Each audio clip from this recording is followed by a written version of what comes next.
Daar's sekere vrae in 'n persoon se lewe wat jy sommer outomaties antwoord. Hoe gaan dit? Gewoonlik is dit nie goed dankie en self. Waar bly jy? Hoe oud is jy? Moet asseblief dit nie vir 'n vrou vra nie. Waar werk jy? Ensovoorts. Maar dan is daar vrae wat jou stil maak. Vrae wat jou absoluut stil maak. Vrae wat nie net in jou ore land nie, maar in jou hart. Vrae wat jou laat stil staan, diep asemhaal en eerlik na jouself kyk.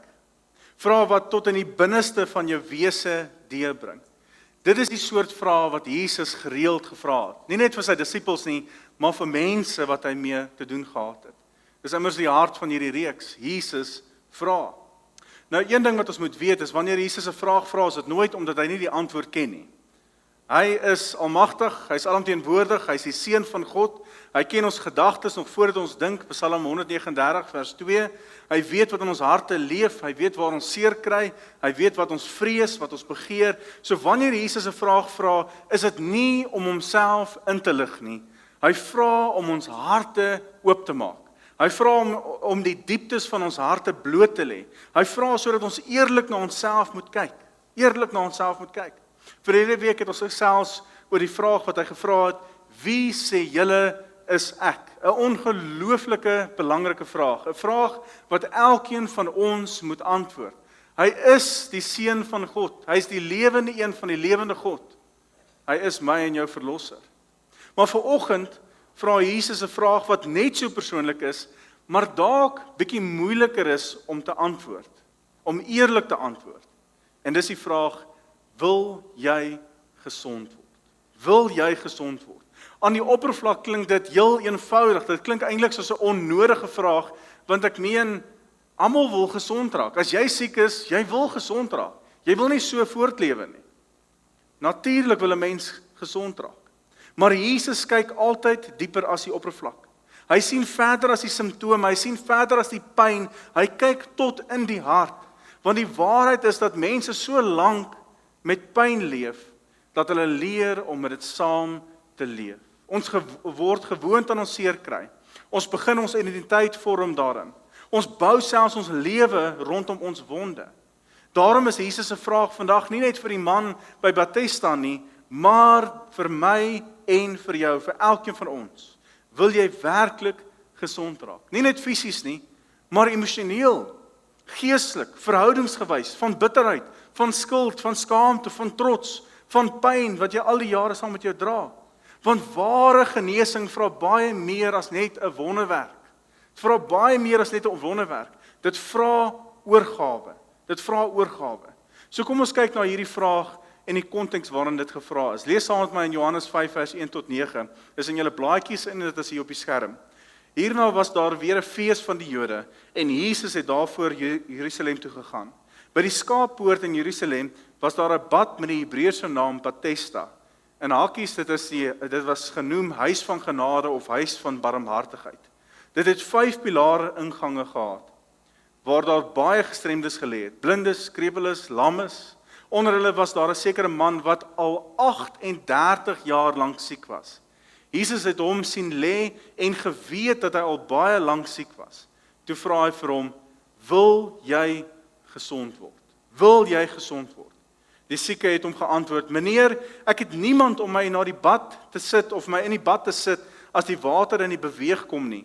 En terwyl ek aansukkel, gaan iemand anders voor my in. Jesus sê toe vir hom, staan op, tel jou goed op en loop. Onmiddellik het die man gesond geword en sy goed opgetel en geloop en dit was op 'n Sabbatsdag. Kom ons skets gou vinnig hierdie prentjie. Die toneel speel af by hierdie bad van Bethesda. Rondom hierdie spesifieke bad is daar verskriklik baie mense wat daar lê. Siekes, daar's blindes, daar's mense wat krippel is, daar's verlammes, daar's mense sonder hoop, die mense wat elke dag dieselfde teleurstelling beleef, mense wat wag dat iets moet verander, en dan onder hierdie klomp mense wat daar lê, is daar hierdie een man. Die Bybel vertel vir ons dat hy 38 jaar lank siek was. Dis langer as wat ek oud is. 38 jaar. Mense, dis ongelooflik lank. Dis ongelooflik lank. Vir 38 jaar word hy dieselfde oggend, dieselfde wakker. Vir elke aand, vir 38 jaar, gaan hy elke aand dieselfde gaan slaap. Elke dag sien hy ander mense kom en gaan. Elke dag sien hy hoe ander mense hoop kry en hoe hulle gesond raak.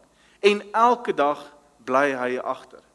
Kan jy jouself voorstel hoeveel keer hy waarskynlik gedink het, hierdie gaan nooit verander nie. Gaan nooit verander nie. Dis maar my lewe. Ek sal seker maar altyd so wees. Moedeloos, geen hoop, geen toekoms, geen genesing, elke liewe dag vir 38 jaar lank is dit sy lewe. Ek wonder hoeveel mense sit vanmôre hier in hierdie diens, in hierdie gebou, en hoeveel mense is op die aanlyn wat op die aanlyn boodskap ingeskakel is, wat presies dieselfde voel. Jy glimlag, jy bid, jy hoop, jy dien, jy werk, jy leef voort, maar diep binne in jou het jy lankal opgehou glo dat dinge ooit anders gaan wees. Maar dan stap Jesus op die toneel. En ek hou daarvan, Jesus stap nie na die bad toe nie. Hy gaan staan nie by die bad van Bethesda nie. Nee. Hy gaan staan by die man. Want die wonderwerk was nooit in die water nie. Ek wil hê jy moet besef dat die wonderwerker het opgedaag. Die wonderwerker het opgedaag. So eerstens en ongelooflik belangrik wil ek hê jy moet vanmôre besef, Jesus sien jou raak nog voordat enigiets anders gebeur. Jesus sien jou raak. Vers 6 begin met hierdie ongelooflike woorde. Toe Jesus hom sien, daar sien lê. Toe Jesus hom daar sien lê. Daardie eenvoudige woord sien. Jesus sien hom. Nie net sy liggaam nie, nie net sy siekte nie, nie net sy verlede nie. Jesus sien sy frustrasie, Jesus sien sy verlore jare, sy trane en sy teleurstelling. Die mense rondom hom het hom seker geken en gesê, ag nee man, dis maar daai verlamde man wat vir 38 jaar daar lank lê. Dis maar dieselfde ou man wat ons elke dag sien. Selfde mense. Maar Jesus sien altyd die persoon agter die probleem en dit is steeds waar vandag. Miskien voel jy vandag onsigbaar. Miskien voel jy of niemand verstaan nie. Miskien voel jy dat niemand weet werklik hoe swaar jy werklik trek nie. Niemand weet hoeveel nagte jy wakker lê nie. Niemand weet hoeveel trane jy huil wanneer almal anders slaap nie. Maar ek wil vanmôre vir jou sê, Jesus weet. Jesus weet. Psalm 34 vers 19 sê die Here is na aan hulle wat gebroke harte het, wie se gees verpletter is, verlos hy. Hy sien elke traan. Psalm 56 vers 9 sê selfs dat hy ons trane in sy boek bewaar. My ellende het nie ongemerk by u verbygegaan nie. U het my trane gelet, op my trane gelet. In u boek staan hulle opgeteken. Nie een traan word gemis nie. Nie een gebed word vergeet nie. Nie een sug gaan verby hom nie. Voordat Jesus ooit iets in jou lewe doen, sien hy jou raak. En familie, soms is dit reeds die begin van genesing. Soms is dit die begin van genesing. Tweedens, let op wat Jesus vra. Hy vra nie oor die siekte nie. Hy vra nie hoe gaan dit nie. Hy vra nie hoe lank sit jy al met hierdie probleem nie. Jesus vra oor die wil. Jesus vra vir hom, wil jy gesond word? Hy vra nie hoe lank is jy siek nie. Hy vra nie wie dit aan jou gedoen of vertel my jou storie nie. Hy vra die vraag, wil jy gesond word? Want genesing begin altyd met bereidwilligheid. Met bereidwilligheid. En is hier waar ons eerlik moet wees. Ons bid dikwels dat die Here ons lewe kom verander. Ons kom aanraak, ons kom genees. Maar is ons bereid vir alles wat verandering vra? Ons vra vir 'n beter huwelik, maar is ons bereid om te vergewe? Ons vra vir vrede, maar is ons bereid om beheer op te gee? Ons vra vir herstel, maar is ons bereid om ons trots neer te lê? Ons vra vir genesing, maar is ons bereid om die nuwe lewe te leef wat daarmee saamkom? Want verandering klink wonderlik totdat dit iets van jou vra. Die waarheid is dat pyn soms gemaklik raak. Nie lekker nie, maar bekend. Want die onbekende maak ons bang. Vir 38 jaar het hierdie man geweet hoe om te leef as 'n verlamde man. Dis wat hy geken het. Elke oggend het hy presies dieselfde opgestaan. Dis hoe sy lewe was. Hy het geweet hoe om dit te leef. Maar as Jesus hom genees, dan verander die hele prentjie. Nou moet hy opstaan.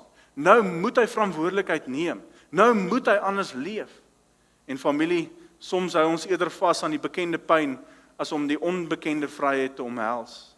Want jy sien, ons grootste hindernis is dikwels nie ons probleem wat ons het nie, maar eerder ons verskonings. Eerder ons verskonings. Jesus vra die man, wil jy gesond word? Let op wat hy sê. Hy sê nie ja nie. Hy sê nie ja, Here, asseblief. Ek weet dit is vir u moontlik. Vandag kan ek loop. Wat sê hy? Hy begin verduidelik en sê, Here, ek het niemand. Ek het niemand. Dis amper asof hy sê, Here, ek wil gesond raak, maar. En hoeveel van ons doen nie presies dieselfde nie? As ons ouers maar net, as ons kinders maar net, as my baas net, as my man of my vrou net, as die kerk net, as die verlede net, en so raak ons vasgevang in al die redes hoekom ons nie kan verander nie. Ons raak so vasgevang in die redes waarom ons nie kan verander nie, dat ons vergeet dat God groter is as enige rede wat ek en jy opmaak. Moenie my verkeerd verstaan nie, Jesus minimaliseer nooit mense se pyn nie. Hy verstaan trauma. Hy verstaan verlies, hy verstaan teleurstelling, hy verstaan verwerping, hy verstaan al die dinge, maar hy laat nooit toe dat jou verlede die finale hoofstuk van jou lewe skryf nie. Jou verlede verduidelik dalk jou wonde, maar dit hoef nie jou eindbestemming te bepaal nie. God genees verseker, maar nie altyd op dieselfde manier nie. Hy genees verseker, maar nie op dieselfde manier nie. Hier wil ek baie versigtig wees. Ek wil regtig baie versigtig wees, want ek glo met my hele hart aan wonderwerke. Ek glo dat God steeds vandag genees. Ek glo dat hy nog steeds vandag herstel. Ek glo dat hy self vandag bevry. Ek het dit met my eie oë al gesien. Ek glo hy doen vandag nog presies dieselfde dinge wat hy in die evangelies gedoen het. En die woord sê vir ons duidelik in Hebreërs 13 vers 8, Jesus Christus is gister en vandag dieselfde en tot in ewigheid. Maar ek glo ook die hele Bybel. En die hele Bybel wys vir ons dat God nie altyd op dieselfde manier antwoord nie. Party mense word onmiddellik genees.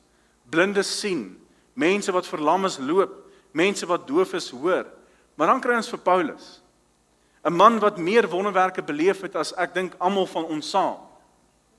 Wat nie net getuienis gehoor het nie, maar met sy eie oë gesien het. Wat selfs deur die krag van God wonderwerke gedoen het. Hierdie was 'n godsman gewees. Hierdie was 'n man wat naby die Here gelewe het, wat saam met Jesus die pad gestap het. Wat naby aan hom gelewe het. 3 keer bid Paulus. 3 keer. Hierdie was nie net oppervlakkige gebeure nie. Hierdie was ernstig. Hierdie was diep. Hierdie was persoonlik gewees. Hierdie was intiem gewees. 3 keer vra hy die Here om die doring in die vlees te verwyder. 3 keer smeek hy uit sy hart. 3 keer vertrou hy vir volkomme genesing. 3 keer plaas hy opnuut sy geloof in die Here, dat die doring in die vlees wat hy het, weggeneem sal word. Maar dan antwoord God nie met genesing nie. Hy antwoord met hierdie ongelooflike woorde, 2 Korintiërs 12 vers 9, my genade is vir jou genoeg, want my krag word in swakheid volbring. Wat 'n antwoord. Wat 'n antwoord. God sê as dit ware vir hom, hy sê Paulus, ek gaan nie jou omstandighede verander nie, maar ek gaan jou dra. Ek gaan jou dra. En soms dink ons God het ons verlaat wanneer hy nie onmiddellik antwoord nie. Maar dalk is hy net besig om my en jou dieper te neem in die verhouding. Want familie, God is meer geïnteresseerd in ons heiligmaking as in ons gemak. Hy is meer besorg oor ons karakter as ons gerief. En soms gebruik hy selfs lyding om ons nader te trek aan hom. Jakobus 1 sê dat beproewings volharding voortbring. Romeine 5 sê lyding kweek karakter. Dit beteken nie lyding is goed nie, maar dit beteken God is so groot dat selfs lyding nie buite sy hand val nie. Ons almal bid, ons almal vra, ons almal wag en God antwoord. Soms sê hy ja en ons juig. En soms sê hy nog nie. En dis in daai wagtyd wat ons leer om hom dieper te vertrou. En soms sê die Here nee. Nie omdat hy ons nie lief het nie, maar omdat hy iets groter sien as wat ons ooit sou sien. Elke goeie ouer weet dat liefde nie beteken jy sê altyd ja nie. Partykeer sê jy nee, om juis jou kind te beskerm. En partykeer sê God vir my en vir jou nee, sodat hy ons kan beskerm. Omdat hy iets weet wat ons nie weet nie. Die wonderlike waarheid is dit, maak nie saak wat sy antwoord is nie, sy teenwoordigheid verander nooit nie. Jesaja 43 sê nie jy sal nooit deur diep waters gaan nie. Nee, dit sê as jy deur die water gaan, is ek by jou. En deur die riviere, hulle sal jou nie oorstroom nie. As jy deur vuur gaan, sal jy nie geskroei nie, en die vlam sal jou nie brand nie. Dis die belofte. Nie 'n lewe sonder storms nie, maar 'n lewe met die almagtige en alomteenwoordige verlosser en elke storm waardeur jy gaan. Nog 'n ding wat ek en jy vanoggend moet besef is God is en hy bly altyd genoeg. Maak nie saak wat nie. Hy bly altyd genoeg. Dis waarskynlik die grootste les wat 'n Christen kan leer. Ons geloof rus nie op wonderwerke nie. Ons geloof rus nie op die kerk nie. Ons geloof rus nie op ander mense se geloof nie. Nee, ons geloof rus op God. Habakuk skryf in Habakuk 3 vers 17 tot 19. Hy sê al sou die vyeboom nie bot nie en daar geen druiwe aan die wingerd wees nie. Al sou die olyfoes misluk en die lande geen oes lewer nie. Al sou daar geen kleinvee in die krampe meer wees nie en die beeskrale sonder beeste wees. Nogtans sal ek in die Here jubel, sal ek juig in God, my redder. Die Here my God gee vir my krag, hy maak my voete soos die van 'n ribbok, op hoë plekke laat hy my veilig loop. Dis ware geloof. Job verloor alles en tog sê hy in hoofstuk 13 vers 15, al sou hy my doodmaak, nogtans sal ek op hom hoop. Dis geloof. Asaf skryf in Psalm 73 vers 26, hy sê al beswyk my vlees en my hart, God is my rots van my hart en my deel tot in ewigheid. Dit is geloof. God is nie genoeg omdat alles uitwerk soos ons dit wil laat uitwerk nie. God is genoeg omdat hy God is. Omdat hy God is. Hy is ons vrede, hy is ons hoop, hy is ons toevlug, hy is ons krag, hy is ons rots, hy is ons anker, hy is ons geneesheer. En selfs wanneer hy nie onmiddellik die situasie verander in my en jou lewe nie, verander hy altyd my en jou in die proses. Verander hy altyd my en jou in die proses. Vanoggend wil ek my eie verhaal met julle deel. Vir jare lank sukkel ek met ongelooflike erge depressie. En ek weet nie of jy dit weet nie, maar vir baie jare gaan dit nou al so aan. En daar was baie kere wat ek gebid het, wat ek gevas het, wat ek gehuil het voor die Here, wat ek gewonder het, en ek het soms gevra, Here, waarom genees U nie my nie? Here, waarom is U stil? Waarom hoor U nie my smeekgebede nie? En ek dink van almal kan my vrou die beterste verstaan of die beste verstaan van wat regtig deurgegaan het in die donkerste oomblikke in my lewe. Ek het gesien hoe ander getuienisse vertel en hoe mense vertel het van genesing, hoe mense vertel het hoe hulle genees is. En dan het ek elke keer huis toe gegaan en gewonder hoekom word ek nie genees nie. Ek het gehoor van wonderwerke en ek het gewag, maar die hemel was in my mening doodstil gewees vir baie jare. Daar was dae wat ongelooflik donker was. Dae waarin ek gewonder het of ek ooit weer normaal sou voel. Dae waar die las ondraaglik gevoel het. Dae wat ek nie eens die wêreld in die oë kon kyk nie. Maar selfs in daardie donker jare en daardie donker dae het een waarheid nooit verander nie. God was by my. Hy het my nie verlaat nie. Hy het my nie vergeet nie. Hy het my nie afgeskryf nie. Hy het my elke tree gedra en deur daardie jare het hy my iets geleer wat ek waarskynlik op geen ander manier sou geleer het nie. Dat sy teenwoordigheid kosbaarder is as onmiddellike antwoorde. Dat sy genade werklik genoeg is. En familie, toe op 'n dag, na 'n klompie jare, het die Here my aangeraak. Ek het so, dis nou al 'n bietjie langer as 2 maande terug, 3 maande terug, het ek gevoel, ek gaan regtig baie ernstig vir die Here vra om my te genees van hierdie aaklige doring in die vlees. En ek het vir 'n week lank het ek in 'n tyd van gebed en vas gegaan. En ek het vir 'n klompie mense saam met my gevra om saam te bid, juis dat die Here my sal aanraak. En so op die 3de dag toe voel ek hierdie ongelooflike vrede en die ongelooflike vreugde wat saam met dit gaan. En ek kan nie dit eers beskryf in woorde hoe groot hierdie vrede in my lewe eintlik was nie. En op die 5de dag toe besluit ek gaan my medikasie los. En nou vir die wat met depressie sukkel, jy weet jy kan nie jou medikasie net los nie. Jy is op 'n gevaarlike terrein as jy medikasie los. Nou ek het so tussen 5 en 7 medikasie of pille gedrink net om dit onder beheer te hou, om net oké te kan voel. En op daai dag toe besluit ek, ek gaan die Here totaal en al vertrou en ek gaan my medikasie los. My vrou het gedink ek is totaal en al mal. Sy het gewonder wat gaan aan en ek is veronderstel om ongelooflik siek te geraak het toe ek die medikasie gelos het. Familie, dit is nou 11 weke. 11 weke sonder medikasie, geen depressie, geen gevolge nie, niks van daai aard nie, net omdat die Here goed is en op 'n dag besluit het om my aan te raak. Om my aan te raak. Ek gee vir hom totaal en al die eer en al die lof. Nie omdat ek harder gebid het nie omdat ek beter geglo het nie, maar nie omdat ek iets eers verdien het nie, maar bloot omdat hy goed is. Ek staan vanoggend hier om nie vir jou 'n formule te gee nie. Ek het nie 'n formule nie. Ek staan nie om te sê as jy genoeg geloof het, sal alles môre verander nie. Nee, ek staan hier as iemand wat albei kante van die verhaal ken. Ek ken nie wagtydperk, ek ken nie stilte, ek ken nie teleurstelling, maar ek ken ook die wonderwerk. En ek kan met oortuiging sê, God was net so getrou in my wagtydperk as wat hy was op die dag van my genesing. Hy was net so getrou geweest. Want my geloof was nooit gebou op wanneer hy my eendag gaan genees nie. My geloof was gebou op wie hy werklik is. So ten slotte, vanoggend staan Jesus voor my en vir jou en hy vra dieselfde vraag wat hy die man gevra het by die bad van Bethesda. Wil jy gesond raak? Dalk sit jy vermoede nie hier met 'n fisiese siekte nie. Dalk sukkel jy nie met depressie nie. Dalk sukkel jy nie met 'n fisiese ding wat in jou lewe is nie. Maar dalk sit jy met 'n verhouding wat op die punt is om gebreek te word. Dalk sit jy met 'n krisis in jou lewe wat jy nie eens kan verduidelik nie. Dalk sit jy met emosionele trauma. Dalk sit jy met 'n verlede wat jy nie kan laat gaan nie. Dalk sukkel jy met onvergifnis.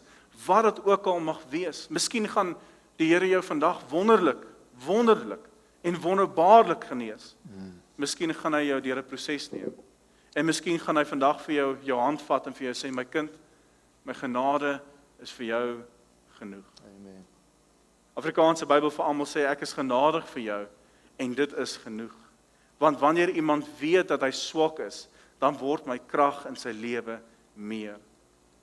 Maar wat 'n antwoord hy ook al gee vandag. Een ding bly altyd waar. Hy gee homself vir my en vir jou. En wanneer jy Jesus het jy meer as genoeg. Het jy meer as genoeg. Want uiteindelik is die grootste wonderwerk nie dat die liggaam gesond word nie. Die grootste wonderwerk is dat 'n sondaar gered word. Dat iemand by die Here uitkom. Dis die grootste wonderwerk wat jy kan kry. Dat 'n gebroke hart heel gemaak word. Dat 'n mens vir ewig aan Christus behoort. En daarom kan ons saam met Paulus sê in Korintiërs 12 vers 10, terwille van Christus verheug ek my in my swakhede, beledigings, ontbrekings, vervolgings en benoudhede, want wanneer ek swak is, juis dan is ek sterk. Hoor wat sê die boodskap vertaling. Na hierdie antwoord van die Here het hierdie doring in my vel skielik die krag in my lewe geword. Ek het ontdek dat swaar kry en swakhede deel van die Here se plan met my lewe is. Van toe af kon ek self spog oor hoe swaar dit met my gaan, sodat Christus die enigste kragbron van my lewe kan wees. Weet julle, ek is glad nie meer omgekrap oor my swakhede of probleme nie. Wanneer mense my sleg sê, wanneer ek mishandel word, wanneer ongelowiges my vervolg, of wanneer ek bang en benoud is omdat ek vir Christus werk, is ek dood tevrede. Want wanneer ek swak is ek juist sterk. En dan sê hy hierdie woorde, my eie swakheid leer my om net op Christus se groot krag staat te maak. Want ons krag lê nie in ons genesing nie. Ons krag lê in ons verlosser. Mag ons daarom vanoggend op Jesus se vraag antwoord, wil jy gesond word? Ja, Here, ek wil gesond word, nie net in my liggaam nie, maar in my hart.